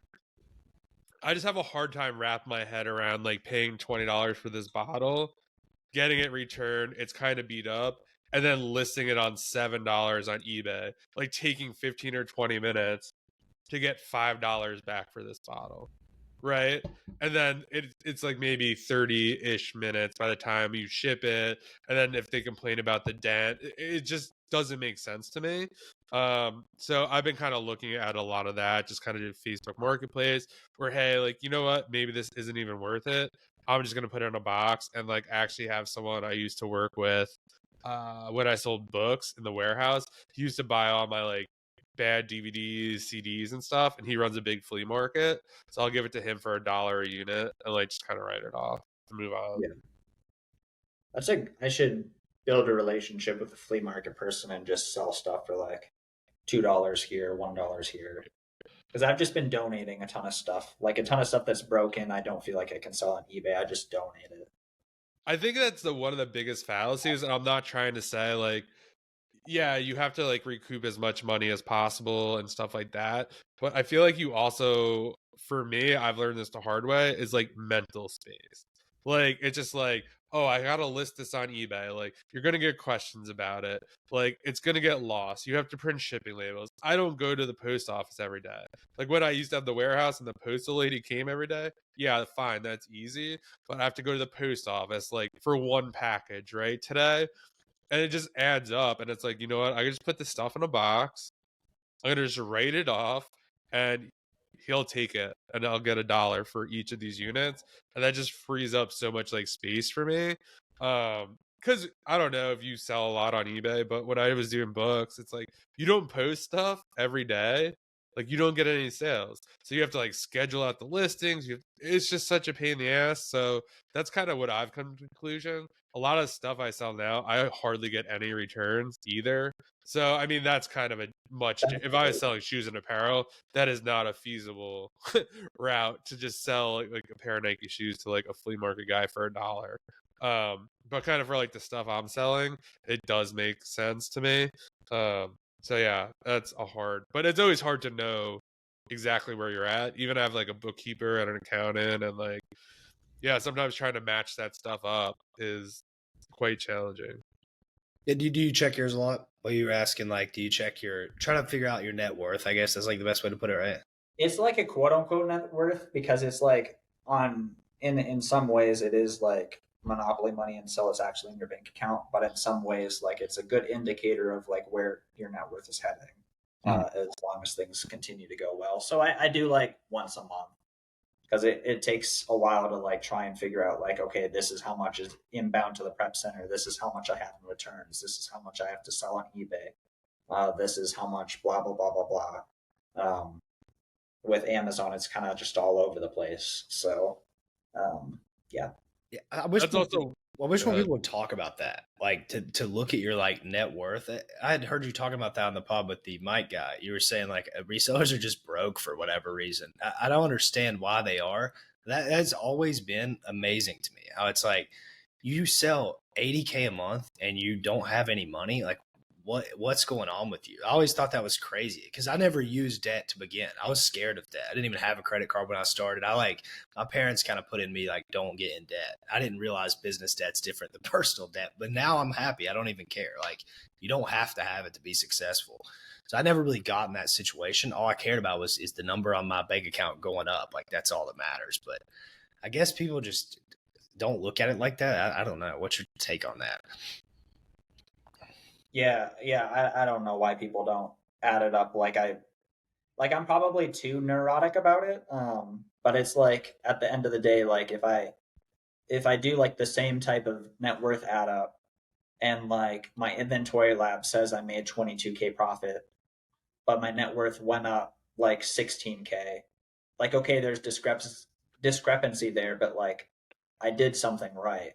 Like my net worth went up. So like I would love to have it be more accurate. But like let's say I like inventory lab said I made 16K, but like my net worth is the same. Like the next month is like, like what happened here? Like did I go to Scotland? Like what happened here? Yeah. Yeah. Well, I think there's also just like a lot of hidden costs that a lot of people don't realize. Like if you do 80K sales, I think some people think they source 20% ROI, and that's kind of what they're making.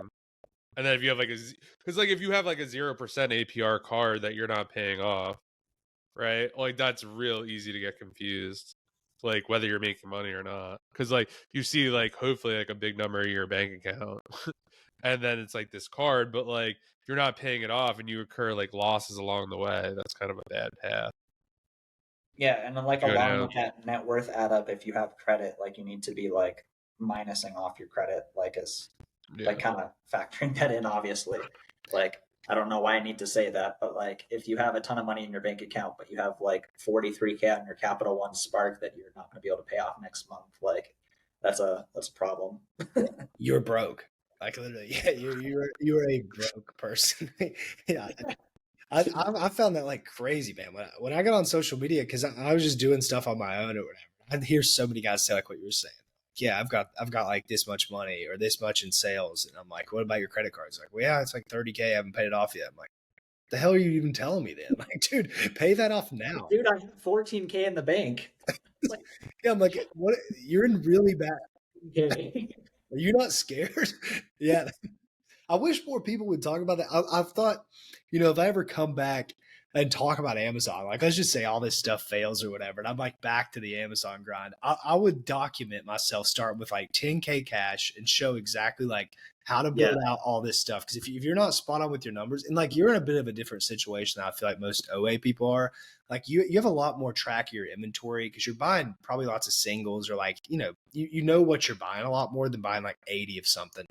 So and you have a higher margin. But when you're in a low margin business like Amazon, you're making 8% margin, or everybody likes to say they make 15%. Very rarely do I ever see that. Most people make anywhere from 5 to 8% net. And that's like after you pay yourself or whatever. So when you're in that kind of business, you really got to be spot on with like what you're doing. Like those little costs that might not mean as much to some people, like it does matter. Like that big storage unit I have, if I just had got rid of that stuff, I'd be probably 100K richer.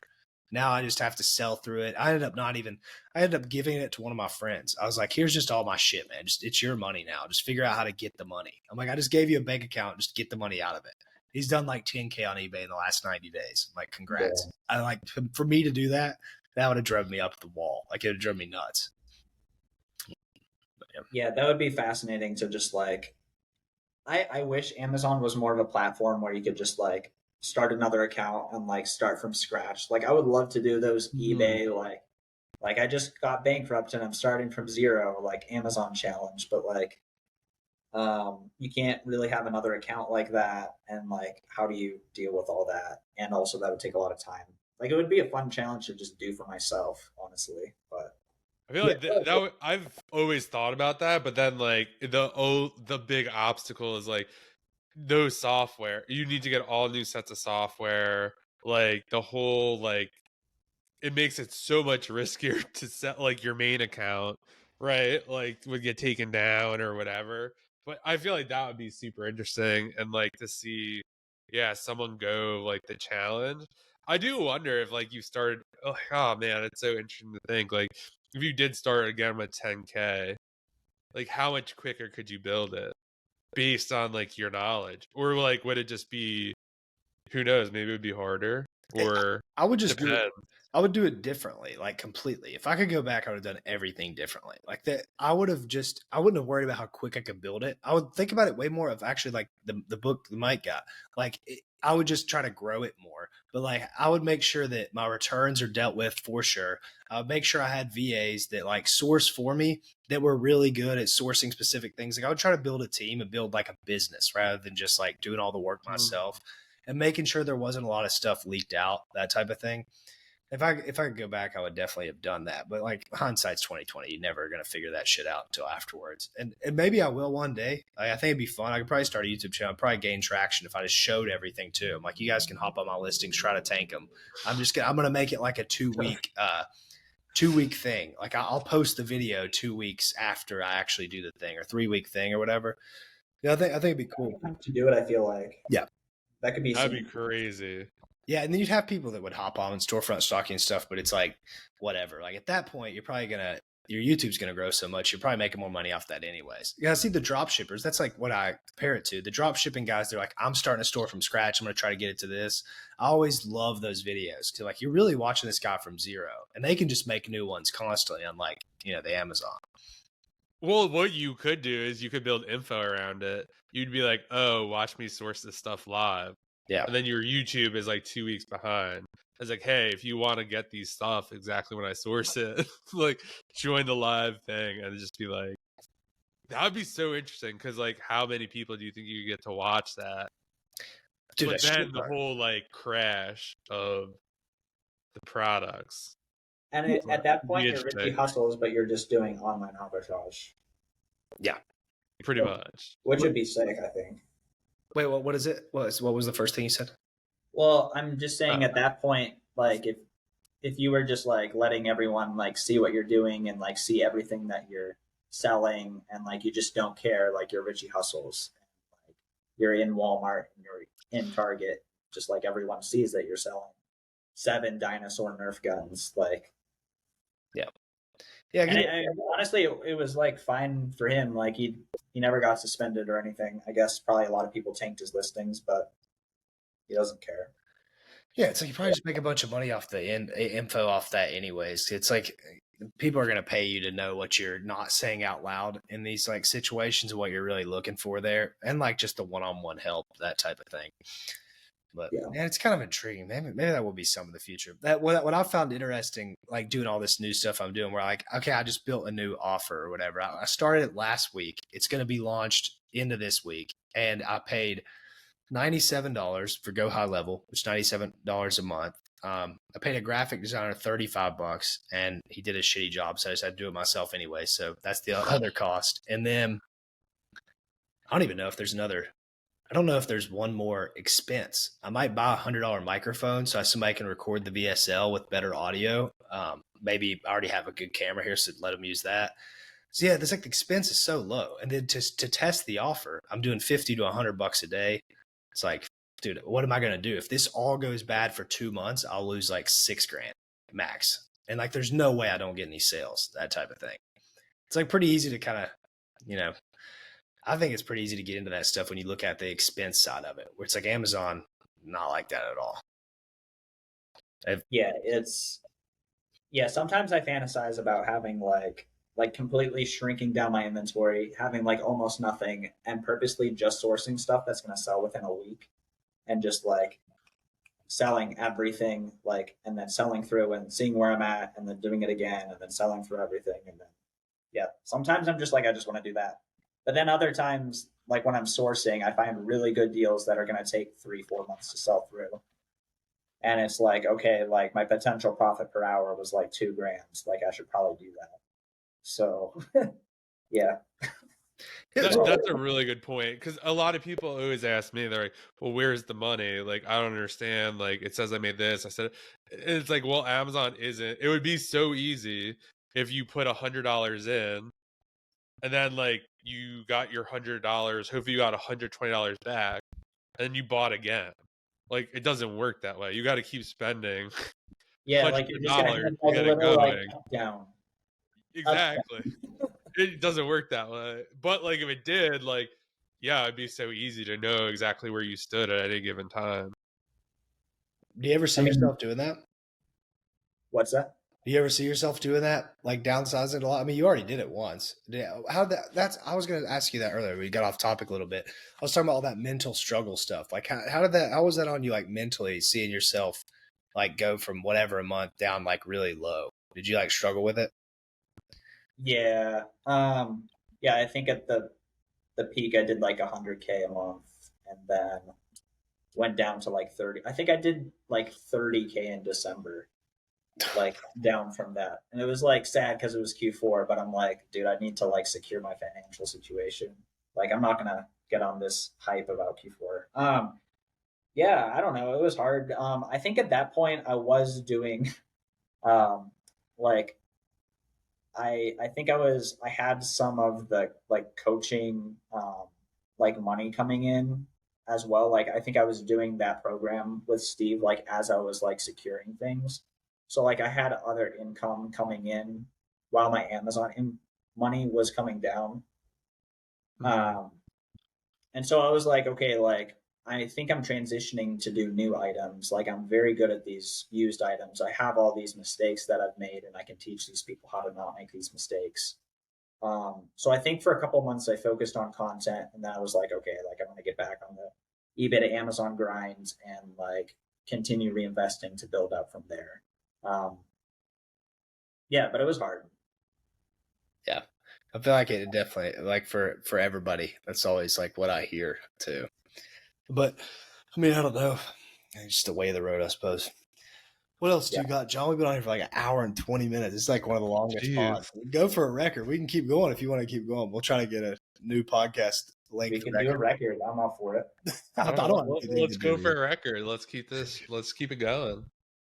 Well, okay, I got another one then. What do you think's the ideal way for people to start when they do this stuff? Like, what's your ideal strategy? Like for Amazon, it doesn't have to be like I'm talking about more of the structure rather than like the model of Amazon. Like fast, slow, whatever. Um, I think even before Amazon, I kind of feel like people should sell on eBay for like a month. Like they Mm. should like it's hard to jump straight into Amazon and like all these people are like, yeah, let's start doing online arbitrage at like 30% ROI and just like buy this apparel. Like I think that works for people who have resold in other capacities before. Yeah. And so you need to kind of like have resold in other capacities. Like I think you should be doing something really high ROI because like I tried to get my dad to start, for example, um, and my brother as well. And like at the time, I thought like it was perfectly feasible. Like, yeah, like you can buy items from eBay, you can sell them on Amazon for 40% ROI, you can use a prep center, like you can do it 10, 15 hours a week, it's fine. Like that's kind of the dream, what everyone wants. And like, yeah, cool, I'll make my 1, 2, 3K profit a month. But um, like number one, I think the margins are too small for a beginner because If you want the exact spreadsheet I have used to sell over $3 million on Amazon, how I track my buys, how I track my best sources, where I put links to my favorite sites, I have a spreadsheet that I've spent the last 2, 3 years building. If you want access to it, it is absolutely free. Just go to the free resources section down below this video. 100% free. Now let's get back to the podcast. like if you make a mistake, like if you forget about your unfulfillable inventory, like suddenly you've lost $2,000 and like suddenly this whole venture is like gone. That's just like one mistake you can make. And you're doing this at 40% ROI. So if you had been doing this at 90% ROI, you at least would have made a little bit of money if you had made that mistake. But you didn't because you were just like, you're bad at sourcing. So like if you can find something, like I think thrifting's great, I think used books are great, like something like super clearance, something that you can buy for like really low, sell for like 2, 3, 400% ROI, like RA type stuff. I think that's my take on it. What do you guys think? You can go first, John. So yeah, I have so much to say about this.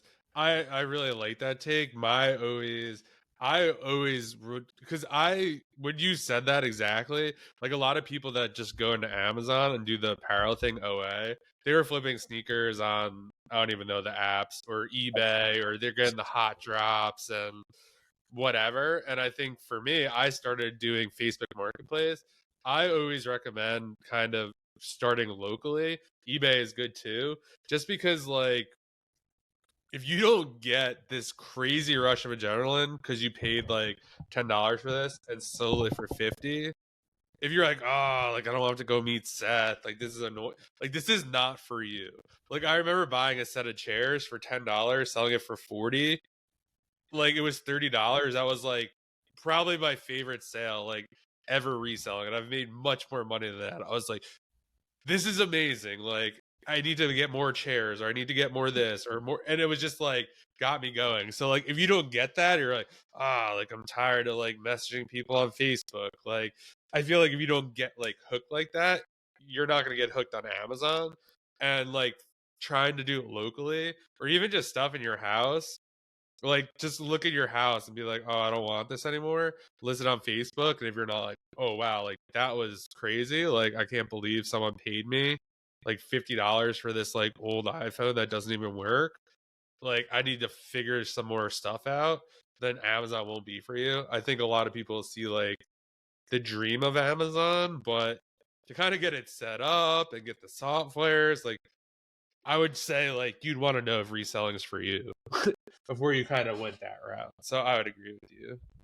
Yeah, Start on and another platform and then work your way over now. Because it's also really easy to build capital. Like I was able to make like 15, 20 grand flipping furniture. Right. So my Amazon journey started much differently. I didn't start, I mean, the furniture business started with $10, but like I started my Amazon journey with a lot more money than and most it's would like have. it's hard to say like from our point of view that this is a major hurdle for beginner, but like a beginner who's never sold anything, they don't know how to ship an item, they don't even know what a freaking poly bag is, like Good they point. might not even have a box, like they might not have a printer. I know when I first sold my like my first eBay item, like I tried to sell like my old computer, and I nearly got scammed. So like people will like pay, but they haven't paid. Like your item is sold, but it's not actually sold. And like you get really confused about that stuff as a beginner. So like honestly, like Facebook Marketplace is a good way to Yeah, get started. Like can you not like meet somebody at the police station and like sell this Exactly. iPhone for $30? Like yeah, I it's agree. not. I think it's I think people think that this business where it's like easier, like reselling is a simple concept. You buy low and sell high. I think getting straight into the Amazon stuff is a little bit like you said, there's just a lot of risk. When you're running a low margin thing, you just can't make mistakes. And when you're a beginner in anything, you're going to make a bunch of mistakes. When people talk about it now, if they're like really early on or whatever, I'm just like, don't even do it. Like you need way more money so you can like lose your way to success here. I would just recommend doing some service business like mow grass, shit like that, and do Facebook Marketplace and yeah, build up the capital. I think trying to go from like $1,000 and get rich, it's like, dude, I think you would burn through that in like 4 days and you would never see it again. You get the softwares, you buy your first thing, you mess it up, and then there goes your $1,000. You're out of the game. And you start getting on the credit cards. I think that's probably the next thing. And then you're 20K. You lose more money. Yeah. Yeah, I think that's kind of how it works. When you're doing an inventory based thing, which it is the simplest, it's like you just got to buy it and sell it, but it's also the biggest risk, for your capital. And it's like at worst case scenario, like if you're doing Facebook Marketplace, like I think I tried that the very first time I tried reselling. I think I bought like a snowboarding jacket, a snowboard, and like another jacket or something. And I just overpaid for them and I made like a $15 loss. Like, okay, like you're not gonna lose thousands of dollars doing that unless you're just making some terrible mistakes, I guess. Yeah, I think you have to actually have like a skill set to kind of like, or at least a business mindset to kind of get the Amazon like up and running. Like as a total beginner, like Facebook Marketplace, like you post the water bottle or the ski jacket, you don't respond to someone who messages you, whatever, no big deal. Like you don't ship something out for Amazon, like your first like shipment or like the first merchant fulfilled order, like your account's on the verge of like deactivation. Like you're pretty much almost done. And it's just like, so I'd like to be like, you just kind of like level up. And I do think like, I don't know, like I always get this question like, oh, like what's the amount of money you can start with? Yeah, if you're like doing books, maybe like 1,000. I think that's like rich. Maybe you get away with 500 doing books. But if you want to do like RAOA, I think it's closer to 5 grand at least, because if accounting for mistakes, like even if you don't want to get like a listing software, like you're gonna need like at least an app and Keepa, which will run you like 30-40 bucks. I don't know. I just think there's ways to do it. Like you need a printer, right? Like you can't really get away with that. You can go to the library. Well, I guess yeah, you could go to the library. That works. But I mean, I guess in that kind of sense, yeah, you could do that. But I think it's like Just 5. like learn and just like have every sale take 45 minutes. Yeah, you can do that. Yeah. Hey, True. one thing you'll find, one way I started to build money when I first kind of started the Amazon stuff, I just now remembered this, but I would go on eBay and find hot selling stuff. So like, I don't know if you guys ever do this, but if you get on the homepage of eBay, it'll show stuff that's like selling fast from like big companies and things like that. I would get on there and then take their listing, like word for word, everything, and put it on Facebook Marketplace and then charge $10 more and make the shipping free. And every time I get an order, I would go buy it off eBay and ship it there. I drop ship on eBay. And I think I made $12,000 in like 5 months doing that. I did Amazon and eBay. So at Amazon, I'd go to the best sellers because I already knew how Amazon works. I was like, I know this stuff's hot. I would import the listing to Facebook and just like make it. Dude, it was ridiculous. Like there was some like covers for pillows that I was buying for 16 to 18 bucks, selling on Facebook for $35 to $40. It's 100% ROI. You don't deal with anything. And then whenever they would ask for a return, I'd have to somehow do whatever. But usually I just refund them because I'm like, I'm only losing 18 and I'm making 100% every single time. And then eventually Amazon clipped it. You can't buy to multiple addresses on Amazon like that. And then eBay, I don't know what ended up happening there, Probably could still do it, but now I think it's more saturated at the moment. But it was just when Facebook made free shipping, so I was like, this is the hot opportunity. It was a lot of money, but pretty cool. There's so many like super cool, funny ways to make money like that. It's like, yeah, I don't think I've ever drop shipped, and I'm kind of like, that sounds really fun, but like I should have done that like 8 years ago. Yeah, it's so hard now. I've drop shipped like on eBay. I've drop shipped to Facebook. I never did on Amazon, obviously, because like terms of service is way worse on there. But yeah, it's fun. It's cool when you can like, that really makes you think you're printing money out of the sky when people send you money for stuff that, and you just go and buy it on another platform. Like the only work you do is just making the listing. It's pretty awesome. Yeah. And like there's like I've also heard of people going to places like Walmart or Target or something, and they'll just make an eBay listing for something that's in the store that they know that they have stock of, and that's like a real bootstrap way to do it. And like you have to go to the store every time. True. But like if you have no money, like you might need to do some extreme things to get some money. Or you could go work at McDonald's for a couple of days, like if you really don't have any money. Like just do something. During COVID, I used to go to Dick's Sporting Goods and Walmart. Like I had two. I was in West Virginia. And there was like two, like right beside each other, and I would go in the store and see everything they have, and then I would order it on my phone for pickup as I was there, and then I would list it on eBay, and I'd go back home and I'd wait for it all to sell, and then I would go pick it up if it sold, and I would just leave it there if not, because I'm like, I know all this stuff's at the store. I already saw it, and I would do like these Bowflex dumbbells for like $300, sell them for $1,000, or I would sell them locally. And I would have people just meet me like right down the, like meet me at the gas station, right beside the place that you could have bought this from for 3x the price. But most people were afraid to go into stores. They're like, well, there wasn't any stock in there. They don't have them. And I'm like, yeah, because I'm fucking buying them all. But those were the days, man. If that COVID stuff back then was awesome. That was like the real experience of getting huge ROIs. I could mess up all the time. It didn't even matter. Were you around then? Were you around the COVID time? I was selling books during COVID, so I was like just inexperienced enough to not know what the hell was going on. And then as I got into it, like I looked back like a year ago, I'm like, oh, all these people I was selling books, and like getting my first like RA Walmart clearance runs, like we're selling pools and weights and stuff. I think eventually like I found this discontinued speaker where it was like low supply that I was making like $150 on. I would go to like all the racks, and like every like 4 Walmarts there'd be one there, and then I would sell 22 ammo, which was working well for some reason. I did that too.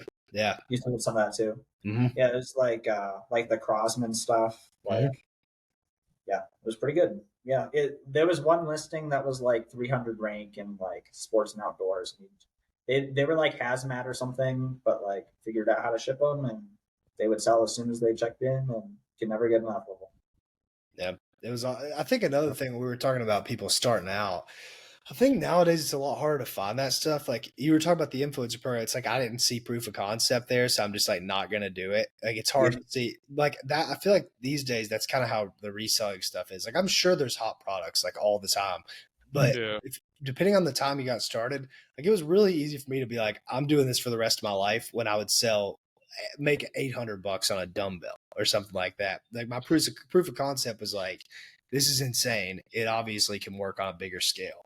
But nowadays, I think it's a little bit harder to find that kind of stuff. Like, I don't think there's much hot stuff. Supply chain's like probably pretty good these days. And I mean, the counterpoint to that is like my first proof of concept, like the first sale that I sold, I bought a t-shirt for $2.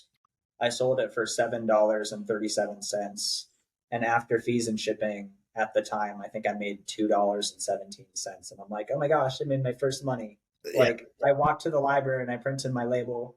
I took my photos outside on like a white and black like photo background. And like, wow, okay, so I need to just do more of this. And like didn't make much money for a long time. Like it was really like bad money for a long time. Eventually I was like, okay, like I'm repping these soccer games, and like I'm selling these dumb necklaces from AliExpress and like making more money than my refereeing game. And like I think you can get proof of concept. It's easier if you have an $800 profit dumbbell. But I don't think like maybe people get proof of concept, but I think the problem now, like back then, there wasn't much comparison. Like you were just like, I just made $3. Like, this is awesome. These days, it's like a lot of times people get into this because of social media. It's like you saw some guy make 10 grand. Now you're making like $4 on like a bar of soap or something. You're like, I don't understand how this is even possible. Or you make a mistake quick and you're like, well, this guy's making all this money. Why can't I make all this money? It's like, yeah, because he does it all the time. That's kind of how the influencer program was for me. Like, kind of like you were saying, is like when I made my first, I think it was like 67 cents. I was like, damn, like this is awesome. Like this work, like I'm making so much more money doing online arbitrage.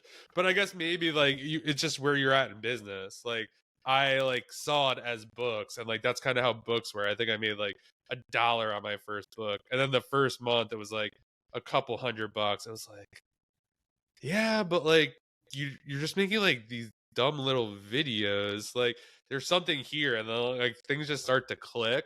Like maybe if that was my first venture on Amazon, I'd be like, oh, this is stupid. But like that's exactly how like books took off for me, and kind of OA too. It's like, oh, it starts really really small, and then you just get a taste for it. You start to get systems down, and you're like, okay, and then like month 5, you're like, I can't believe this is happening. Like it's this big, and it's still very small, but it's like, wow, in 5 months time, like I was able to do this much. And I think, yeah, if you're not excited about that first 36 cents or dollar, it's going to be a rough go for you. That's a good point. Like, kind of like we were talking a little behind the scenes, like about me trying Amazon influencer program. Like, I think I listed like 20 items. I think I got like one sale in like a month for like 10 cents, and I was like, this is dumb. But like that was coming from an expectation of like, okay, my eBay to Amazon business is doing really well. I don't even like making videos. So like I don't feel like True. privileged and spoiled by the fact that I made money with this. Whereas like when John like sold his chairs for $30 profit, and like he bought them for 10, sold them for 40, and like yeah, like maybe he spent like an hour picking them up, 2 hours like wiping them down, and then like another hour like messaging people, like, and he made $30 in 4 hours. Like he was like, this is the first money on my own that I've made, and this is a great thing. Like kind of your expectations and your attitude and your background, like Drew, like I think like with your stuff, like when you start to see the money, like you're like you I think you're just going to be like super, like you're already seeing the money like with like other stuff, but like with the new stuff that you're working on, like I think it's going to be like a really special time when you start to see like the first little bits and you're like, okay, this works. And then like you move on to the next thing and the next thing and the next thing. And suddenly you're making $1 million a year. And it's a beautiful, beautiful thing. But Yeah, it's like, I do feel like I have a text from you where like, I just made my first $3, but I spent $100 to get it. And I was like, all right, like you're onto something. Like all right, like here we go. You didn't have sales for like the first couple weeks, but like, all right, it's a start. And like you were so excited about it, and I was like, the big let's go. inflection point was last week, like that, or maybe the week before last. So the way that I've like set up this funnel that I have, it's like a $17 front end product, and then there's an order bump on the product, so you can get like a addition to it for $10. So half the people pay the 27, half pay 17. And up until this point, I had an upsell that was either 197 or 297. You could pick which one. No one had bought the upsell yet. And I was kind of just like, it's there. I haven't worked on it much. I'm really just trying to dial in this front end product. So last week, someone buys the $27, and then 10 minutes later, it's like 9 in the morning, somebody pays $300 for the upsell. And I was like, jumped out of bed. I'm like, holy shit, this like is working. Like, and I haven't even worked on it. I see how like this all works now. And it got me way more motivated about it. I'm like, I'm ready to keep doing this because I knew that it worked, but I was like, I don't know if I can make it work at the moment. But that the proof of concept there was huge, because then I'd started the morning, I'd spent $25 on ads and I'd made $330. And then I'm like, okay, I just now got, what's the ROI on that? Like if I can figure that out consistently, yeah, it's like 1,000% ROI or whatever. If I can figure that out constantly, I'll be in good shape. But yeah, that was the big inflection point, I guess. Yeah. Like I definitely remember, I think I took like as I was transitioning from eBay to Amazon, I took Romer the Roamer's book selling course that Steve and Avery were putting on. And I think I had been in it a couple weeks, like sent in my first shipments, blah, blah, blah, whatever. Like I had found profitable products, but I had never sold on Amazon before. And I think they were like doing a follow up on like how it's going for the people in the course. And I was kind of just like, yeah, like I don't think I have proof of concept yet. Like, does this really work?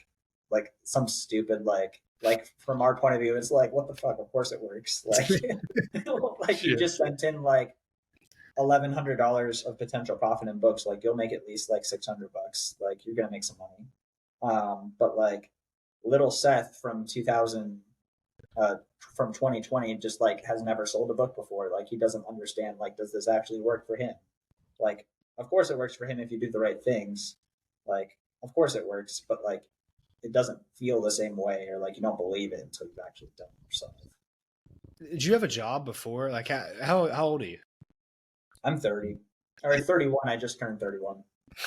Yeah. Did you have like a job before you got the like a career, stable job or whatever?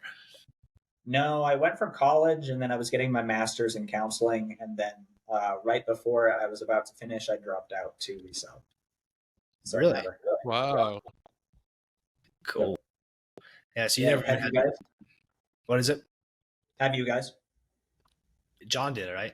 I have, I had a traditional job for, so I graduated college. I worked for my dad for like the first 4 or 5 years. He had like restaurants and bakeries. So I did that. And I worked in New York City doing actually like influencer stuff.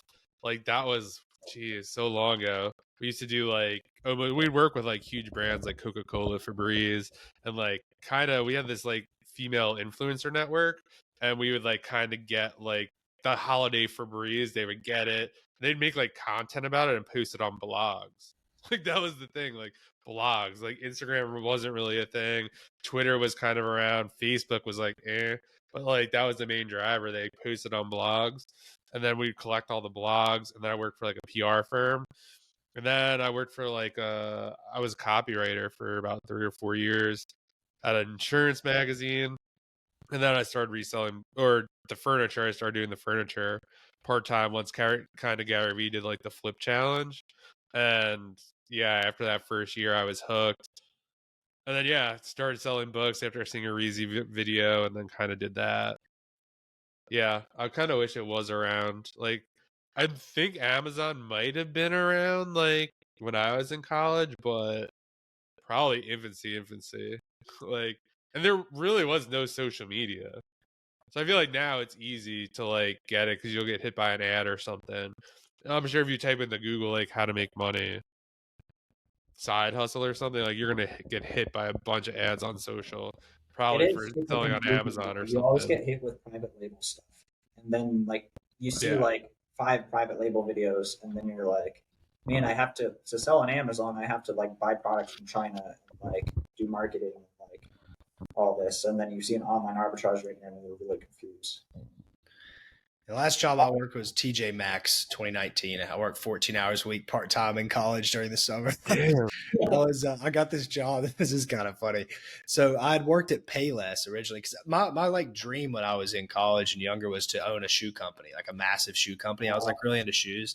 So I worked at Payless to get like the experience, which is, I don't know if you guys have those where you are, but it's like a shoe store. And this place was like the most dangerous part of the city. It's What the is it? it's bottom like of the dollar store for shoes, basically. Dude, there was people that would come in there at methed out. I lived in like Huntington, West Virginia. If you look up on Netflix, Heroin, it's a documentary. It's based in that city, like where I went to college, where I worked, stuff like that.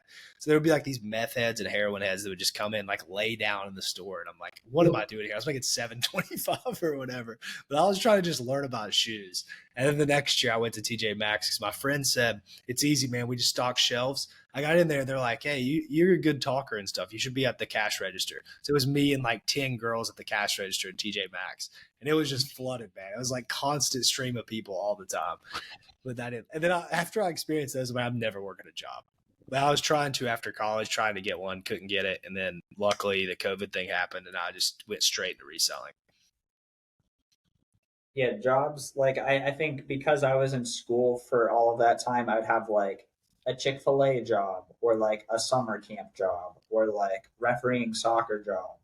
And like the Chick-fil-A really made me like, yeah, there's no way I'm ever gonna like be here and like shave my beard and like do all this stupid stuff to just make like minimum wage or like even just a little bit more than minimum wage. I'm just like, I can't do this. Like, I'm just gonna sell stupid stuff from AliExpress and then like stuff on eBay and Amazon, blah blah blah blah blah. Like, it's so irritating. It's funny you bring up the beard thing. In college, my senior year, I had a professor tell me it was like a management course or something. He was like a pretty like tenured professor or whatever. He looked at me. There's 12 people in the classroom. And he's like, "You're gonna have to do something with that beard." I have like the same thing I did now. He's like, "You're gonna either have to grow it out or shave it. It's gonna be really hard to get a job if not." And I was like, "The fuck, dude." And now I'm like, look at me now. Like I could hire you. Like you look at how this changed. And that stuff always killed me. I'm like, you have to be like this to do this. I'm like, what? I can't do that. To have the privilege of making like $31,000 a year, Yeah, shave your beard. yeah, not happening. Yeah. Yeah, and having like I was never into too. Like that's why I don't go to a lot of these conferences and stuff. I was never into like the networking and like I'm have to act a certain way so I can get leverage for you or whatever, which nowadays obviously like that's not what those are about. But I just don't ever like that. I always had to do that when I was a kid. I do it in college. I hated it. Like having to put on a face kind of so you looked a certain way in front of certain people.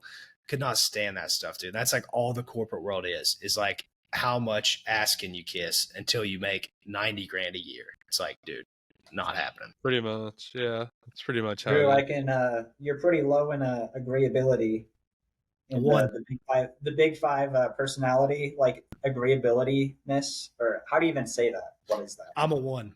Yeah, You're literally a one. yeah, literally. I took it the other day. The Jordan Peterson's, right?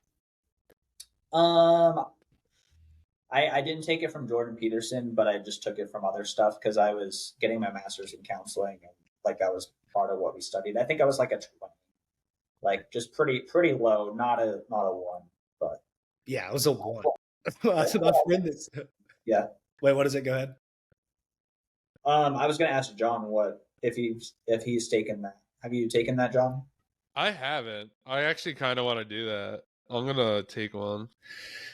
It's I don't even well I think Drew you mentioned it on one of the podcasts the Jordan Peterson stuff like I think I might take that course because that would be some interesting insights. I'm It's not like I gonna sometimes think about my business model and like, do I want to downgrade? Do I want to upgrade? Like, should I even be in Amazon for the next 5 years? Like, I don't even know. So, like, that type of stuff would be interesting to think about. And I guess it has the big five personality test in there. But Jordan Peterson's is something. It's like $12, but there's another one called Wealth Dynamics. It's like $100, and that it'll like put you into what you are. So like I thought I was a mechanic. That's like what it's called, but I'm not a mechanic. That I just did that, and I guess it made me unhappy with the Amazon stuff. That's why I was like, I don't want to do it. Instead, I'm like this creator is what it's called, creator and a star or something. Like there's all these different like personality things, but it's like if you can align your work like better with what your personality is, you're like way better off. That's like what I've heard. Maybe it's bullshit, but and then the same thing with the Jordan Peterson's test. Like I'm very disorganized too. Like my house is a mess. Like everything's a mess. So it's like I probably need a team to make sure that everything in my business isn't a mess, which is like kind of the problem with the Amazon thing too. I had that as a mess, It's but so hard to keep straight. yeah, my orderliness was like 20, 15 or something, which is like really low as well. Yeah. I'm definitely going to take both of these. So the Wealth Dynamics, is that also by Jordan Peterson? No, it's by like a company, like Genius U is what it's called. Okay. Yeah. Message me after this. We'll play chess anyways, but I'll send you like a coupon code for it. Yeah, I forget what the coupon code is, but you can get it for 47. So it's good. Oh, sweet. Yeah. I wish it was an affiliate thing. It's not. I just found it somewhere. I found like the coupon. It was a good pitch. I was about to do it. Yeah, you should have made if it was recurring. You could have made some money off of it. No recurring, just $47 one time. It's a little difficult to like get like find it even, but I'll try to find the leaks like to send it to you. I think it's helped me, getting into this stuff. I'm a lot happier with what I'm doing, and I'm losing money every day. So that has to be a good sign. Yeah. I've completely detached myself from money at this point. I'm just like, I'm a learning machine. I'm going to make it work, but we'll see. Yeah. And eventually you just start going negative and then suddenly have a credit card balance on like these ad experimentations and then suddenly it's just going to work or it doesn't work and then you're homeless. Yeah, that's probably possible. It'll be at this rate. It'll be a few years. You guys will just have to Yeah, exactly. experience. It'll be a while. Yeah, at least I have that luxury, I suppose. No, honestly, it's like you would just understand like, okay, at a certain point this isn't working. I'm going to try something else like well before then, obviously. Yeah, I have like 50 backup plans in my head already. Like I already know what I could do if I needed to. We would up the production of this podcast and then get some crazy sponsors. Yeah. That's my backup plan. Is I'm like, John, we Yeah. got to get some massive people on We here. need some sponsors. Yeah, for Hello, sure. Snap, tactical arbitrage, Yeah, all the people. we just have an ad break every 4 minutes for a sponsor. Just jam it. Yeah, just jam it. Oh, John was timing, whoever was editing this was timing the ads quite well. Like I remember, I don't remember which one I was listening to. It was like right as someone was about to go into like what they were selling or something they were really excited about. And then John was like, if you're here this long, like, Yeah, I've been trying. get into this. Yeah, I've been trying to do a better job of that. If I have enough I time, thought it was I'll good. do it. But usually so for this like software or whatever, if I have time, you could like read the transcript. So I'll like try to look for like a quick point of like where to put. This is like the longest one yet, which is Yeah, maybe we could jam like 10 hours. ads into here. We got like 120 minutes to like play around with here. But yeah, I've been like trying to play around with it because I'm trying to get people to share the podcast. And it's working. Some people will like clip it or like they'll like take screenshots and tag us. So yeah, I've been trying to do that a little more. But yeah, I'm glad to hear it like kind of worked. actually, that kind of. Oh, go ahead. Go ahead. I said except I didn't share, so I needed to. But now it's like in my mind, I might share next time. Yeah, share this one. Yeah, exactly. definitely share this one. I was making us intros for a little bit because the first thing I did was get into video editing. Like at the end of last year, like I tried to learn a little bit. So I was making our intros, like those big epic intros. If you ever saw those, but I just like stopped making them. I honestly just forgot about doing it until I saw John. You'd put like some intros of random stuff, and I'm like, damn, I forgot I used to do that. But I was doing it I forever. forgot to do it the last episode, but yeah, the last couple I've tried to do it. I think it helps. Pretty cool. Yeah, It's engaging. sure. Epic music and all that stuff behind it. That's pretty cool. But yeah. All right, we're almost at 2 hours. Let's wrap this. Yeah, it's probably a good time. Let's do it. Thanks for having me on. Yeah, where can everyone find you? I am Checkmate Flips on YouTube and Instagram. Definitely send me a message. Love to connect. Yeah, thanks again for having me on, guys. Yeah, of course. And if you made it this long, you're awesome. You are a super fan. And definitely share this last part. I will share it on my Instagram. If you made it this long, you had a lot of listing or shipping to do. Like, I'm sorry for you. Like, that sucks. That is true. That is true. Yeah, I hope they always say that on other podcasts. You're probably at the gym right now, but you're probably listing, shipping, or doing one of those things. So I hope it was enjoyable while you were doing those other tasks. Great. Yep. Peace. Peace.